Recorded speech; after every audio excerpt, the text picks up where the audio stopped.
platform, I'm going to go ahead and use it because a lot of people seem to be misinformed. Kamala Harris is not the better option. Don't be fooled just because she is a woman and she is of color. She is not for the people. And me being from the Bay Area and being around when she was actually running the district attorney's office, let me help you understand what I mean by that. And before I have gazillion people hopping in the comments, talking mess regarding Trump and all that, listen, between him and her, all you're doing is picking one of the lesser evils, and that's facts. But being that I am a part of the community of families that are affected by incarcerated people, I am going to go with the person who is less inclined to locking everybody up. And yeah, I've seen a lot of people saying that they don't know if that's correct. And I seen Yandy make a post saying that a lot of that is just propaganda. Well, let me help break it down for you. Kamala Harris grew up in the Berkeley, Oakland area. She went to law school at Hastings and graduated there and started off as a district attorney in Oakland. From Oakland, she went to Alameda before she went to San Francisco. Do y'all remember in 2010, there was that big drug lab scandal with Deborah Madden and the San Francisco Police Department? I remember specifically because I had 2 cases involved in that scandal. Let me help fill you in. She was the head district attorney at the time, and right under her was a guy named Gascon, something like that. He used to be a district attorney in Los Angeles when they had that big old scandal going on with a bunch of police misconduct. Anyhow, around that time, he was reviewing police files for misconduct, and he was basically telling her that there's no policy in place and there needs to be one for any time there's police misconduct. It needs to be reported to the lawyers and the judges on the case. She ignored him. Now, after she ignores his advice that there needs to be policies in place, that way they can curb any type of misconduct that's going on in these cases, it comes out that there's this big drug scandal in the drug labs. Deborah Madden, she was the lead technician in the drug labs, and it had been reported several times to their office that this woman had an issue and that she shouldn't be testifying in anybody's cases. She was touching the drugs, she was stealing the drugs, she was sneaking the drugs. It was just a bunch of bullshit. All of that was hidden from the attorneys and the judges on the cases.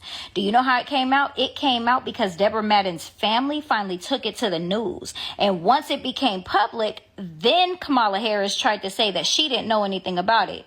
Yes, you did. Now, keep in mind, Deborah Madden's family also reported that they had already been contacting the district attorney's office for months prior to this, before coming to the news channel, to let them know that there was misconduct going on, and they were also concerned about their family member, all of which got ignored. Now, keep in mind, she was head district attorney at the time. So how are you running an entire department and you claim to not know what's going on in your office, although that was later proven to be bullshit and that she was aware and her colleagues gave her up on that? But she just chose to withhold the information from the judges and the attorneys on those cases. And what was her reasoning behind that? She wanted to keep as many people locked up as she could, no matter if that case was mishandled, if there was misconduct, to get that conviction or not. And she knew that if that misconduct got out, that was grounds for dismissal. And let's talk about Kevin Cooper. Do y'all remember him? That's the man that was hours away from his execution, and DNA had now became a thing, and his lawyers asked for the execution to be stopped and his DNA to be tested so it could possibly prove his innocence. She denied it and didn't want it to happen. However, Governor Newsom stepped up and said, no, let's go ahead and test his DNA, and come to find out, I'll be damned, it was not a match. Oh, wait, let's not forget when she actually made it a crime and parents started getting charged with their children being truant. But when they ran the numbers, they realized that this mostly affected Pacific Islanders, Native Americans, African Americans, children with disabilities, and foster children. And then she later tried to say it was an unintended consequence when she realized that parents were actually getting arrested for this. It was up to a $2,000 fine, up to a maximum of a year in county jail, and people were losing their welfare benefits because their children were truant from school. Unintended consequence. And those were her exact words. Like, what do you mean? You're the one that put this in place. And then when you were confronted with it after people were outraged that parents were actually being arrested for this, now you want to back up and say, oh, it was an unintended consequence. Well, what the hell did you think it was going to be? A scare tactic? And I know y'all already heard this one, but I'm going to go ahead and reiterate it. What was it? About 1,900 people that were arrested for smoking marijuana?